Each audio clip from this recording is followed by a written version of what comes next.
ദൈവഭക്തനായ ദാവീദ് തൻ്റെ വചനത്തിൽ ഇങ്ങനെ എഴുതി വെച്ചു: യഹോവ എനിക്ക് ചെയ്ത ഉപകാരങ്ങൾക്ക് ഞാൻ എന്ത് പകരം കൊടുക്കും? അവൻ്റെ രക്ഷയുടെ പാനപാത്രം എടുത്ത് അവൻ്റെ നാമം വിളിച്ചപേക്ഷിക്കും. ദൈവം നമ്മളെ അനേക ഇടങ്ങളിൽ നിന്ന് രക്ഷിച്ചവനാണ്.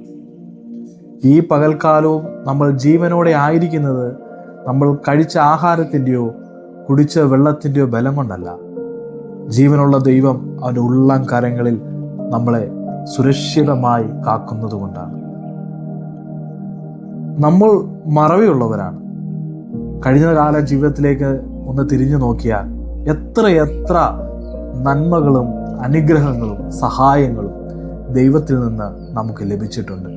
എന്നാൽ ഇതെല്ലാം നമ്മൾ മറന്നുപോയിട്ടില്ലേ? പുതിയ പ്രയാസങ്ങൾ കടന്നു വരുമ്പോൾ കഴിഞ്ഞ കാല ജീവിതത്തിൽ ദൈവം നടത്തിയത് മറന്നുപോയി വീണ്ടും പെറുപെറുത്തിട്ടില്ലേ? ഈ പകൽക്കാലം വിശ്വസിക്കാൻ കഴിയുമോ? കഴിഞ്ഞ കാല ജീവിതത്തിൽ എന്നെ വിടുവിച്ച ദൈവം ഇന്നും ജീവിക്കുന്നുവെന്ന് പൗലോസ്ലീഹ പറയാണ്, സുവിശേഷത്തെക്കുറിച്ച് എനിക്ക് ലജ്ജയില്ല.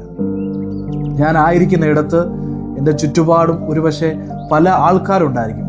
10 കൂട്ടുകാർ നമുക്കുണ്ടെങ്കിൽ ഒരാളോടെങ്കിലും എന്നെ വിടുവിച്ച കർത്താവിനെ കുറിച്ച് സംസാരിപ്പാൻ എനിക്ക് കഴിയുന്നില്ല എങ്കിൽ ദാവീദ് പറയുന്നു, ഞാൻ അവൻ്റെ നാമം മഹത്വീകരിക്കുന്നു.